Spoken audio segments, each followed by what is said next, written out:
Couldn't look away from the train wreck. You can blame it on the tech for the disrespect. Before you play, you better button check. What is up, Butt Check fam? Welcome back to yet again a beautiful day of checking these buttons. Chapters down below. If you want to skip around, sub button right there, all that good stuff. We got some stuff that's jumping off today.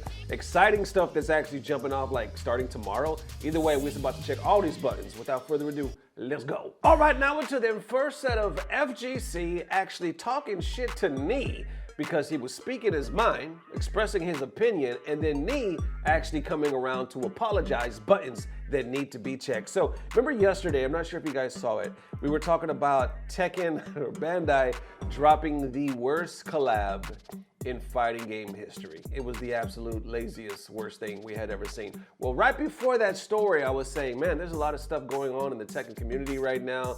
We got Knee and Arslan kind of firing some shots. A lot of people going at Knee rather than Arslan. Other people are like, yo, what the hell's happening? And I briefly put those tweets on the screen. Didn't really talk about it. I said, we'll talk about this if it amounts to anything. Looks like it amounted to something, so we'll go ahead and unpack it. Let's start it right now. Right here, Knee posting saying, when people shout for nerfs to certain characters on X, it actually ends up happening. Honestly, even when others were voicing their opinions, I stayed quiet. But after seeing the latest patch, or balance patch notes, I was disappointed. In the previous version, I consistently said on my personal stream that there was no need to play any other characters, just Nina or Anna was more than enough. They're both extremely strong. So for now on, I'll speak up more often too. Then he says, please nerf Nina.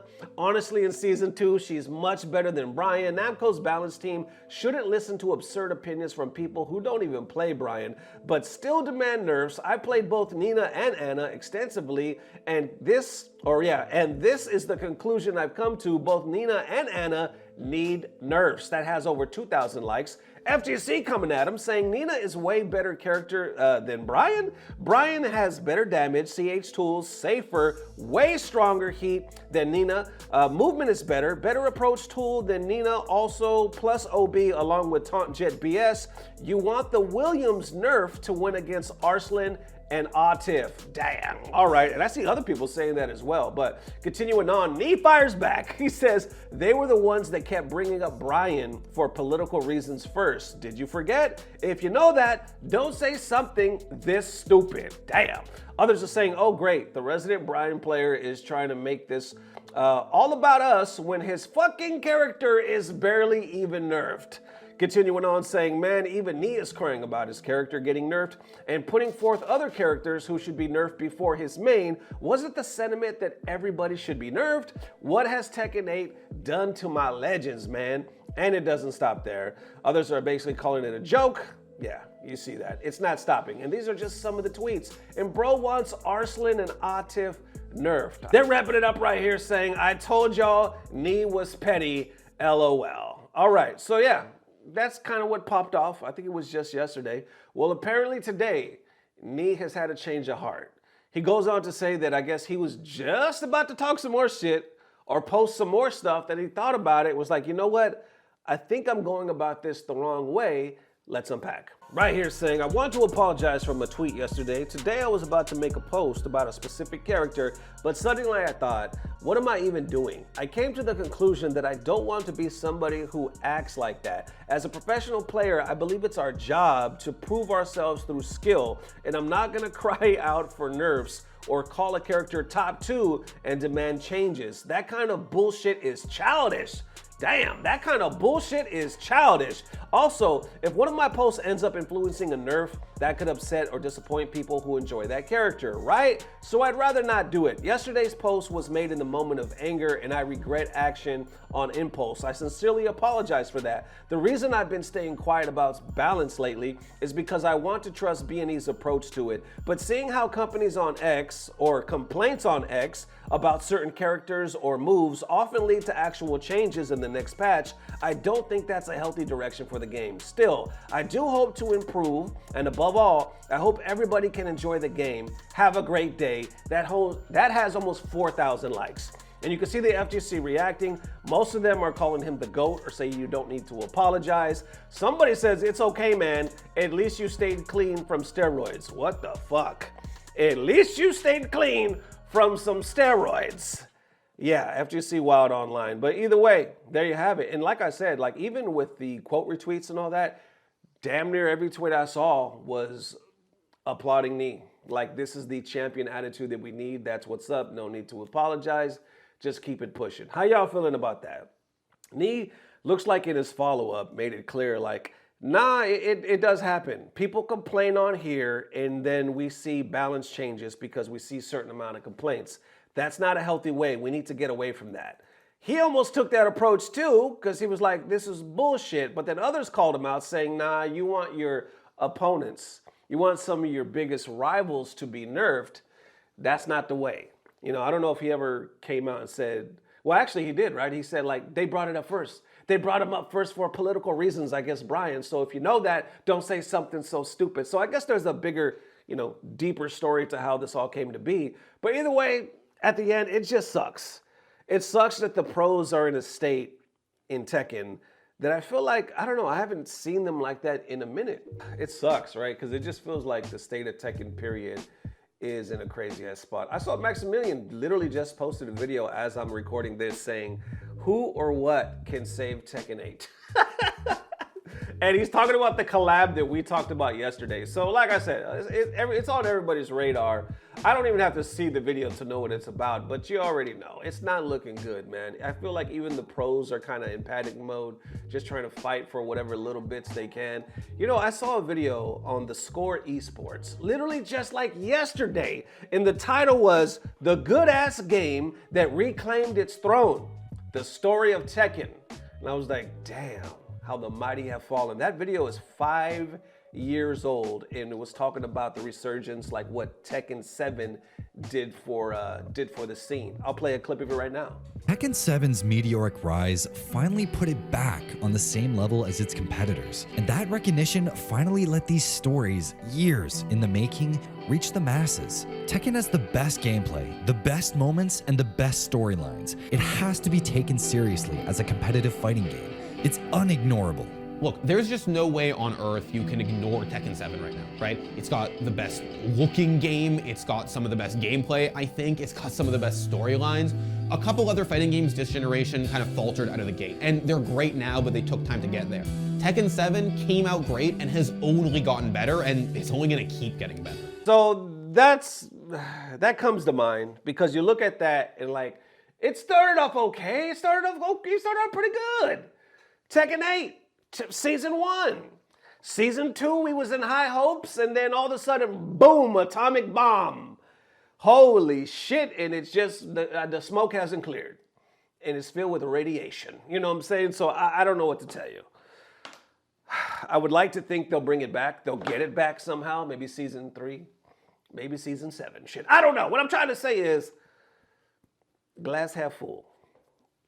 But it's a glass of piss. Anyway, how y'all feeling? All right, next up, we talking about them disappointed and underappreciated Street Fighter 6 players. We talking about the Esports World Cup. We talking about Post Malone. We talking about NY Chris G, Fatal Fury. It's all going down tomorrow, and it all revolves around that Esports World Cup. Let's unpack. So check this out, y'all. Esports World Cup opening ceremony starting tomorrow. None other than Post Malone, I guess, and Dino of 17. They're gonna have some musical acts.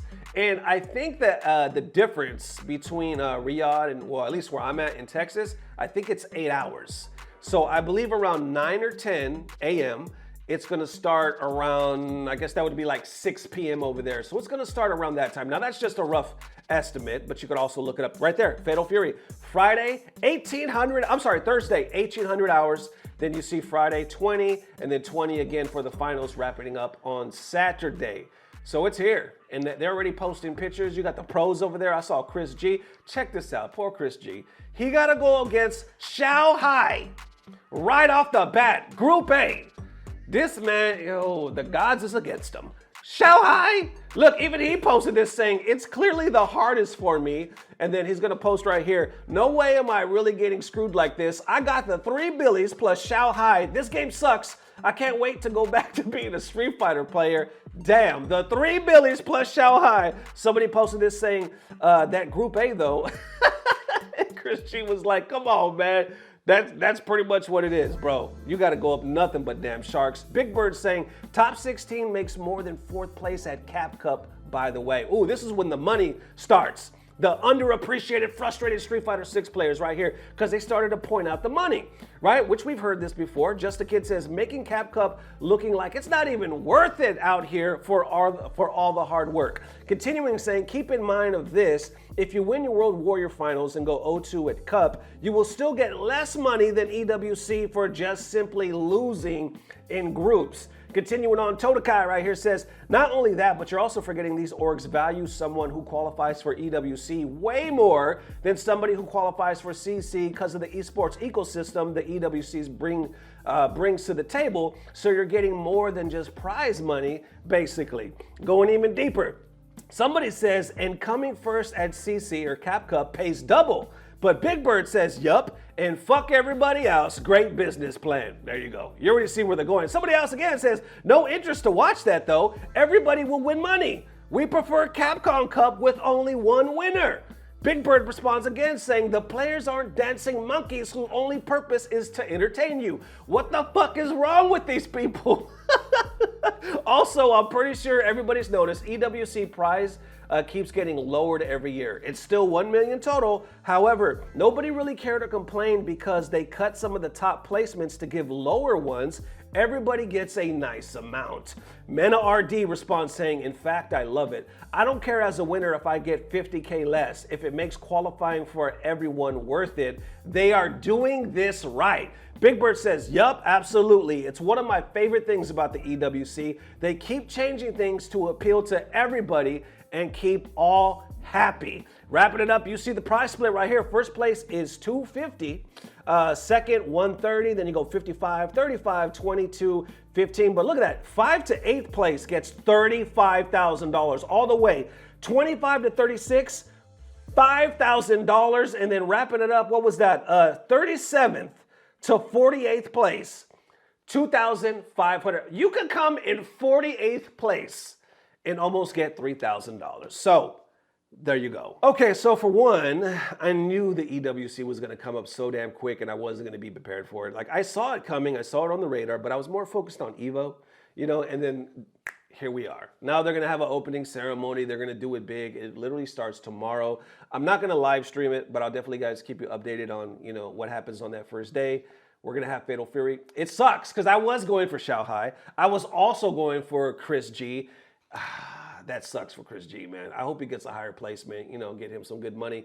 Xiao Hai is probably the favorite to take it all home. That dude's fucking unstoppable. But then you got Goichi and you got fucking Punko. I mean, you got, like I said, you got nothing but killers. So it's kind of a toss-up. But if I had to pick, I would say Xiao Hai. If I'm rooting, obviously I got Chris G and other people I'm rooting for as well. But Xiao Hai right now fucking looks like an unstoppable force. Then you continue where people are talking about the bad business. It is interesting though. It's very interesting because on one hand, you got the pros, the main ones that are in these fucking tournaments we're talking about, clearly stating over and over. At one point, we even made a video where they were like, what can we do to make Capcom listen? Can we do a petition? Can we just like all tag them or some shit? Because they don't like the split in Capcom Cup. They think it's dog shit. We've talked about it to death already, why Capcom does it. Some people actually think it's actually really cool to see 1 million on that check. Me and Dirty Low even talked about that.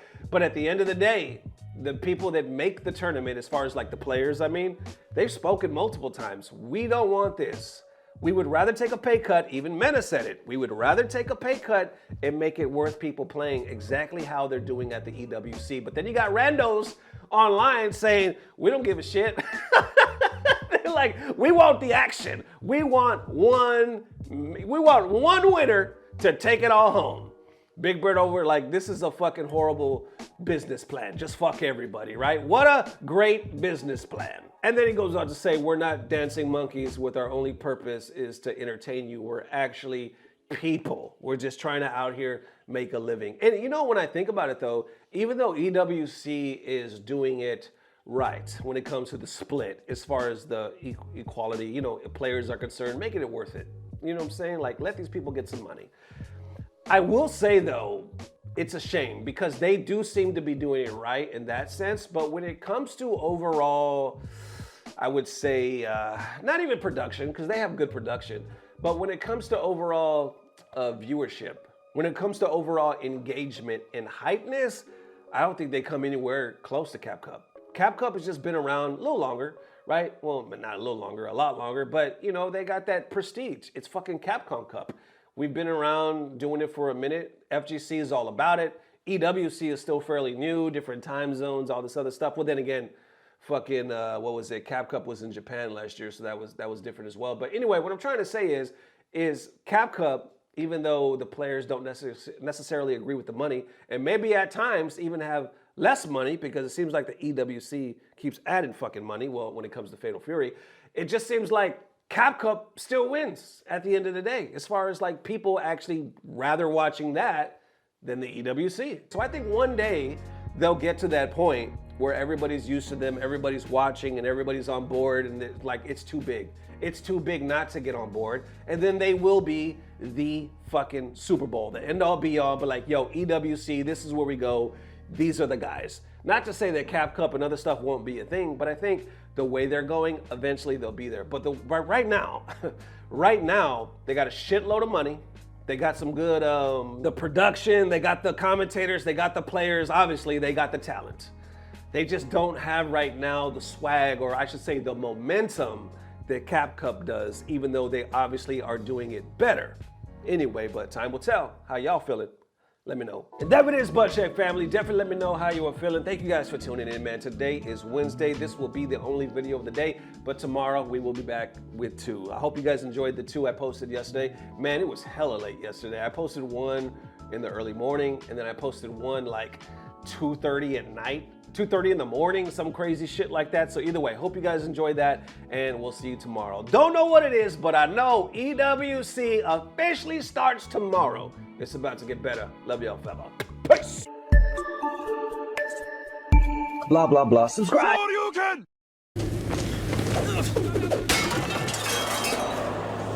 Are you not entertained? Is this not why you are here?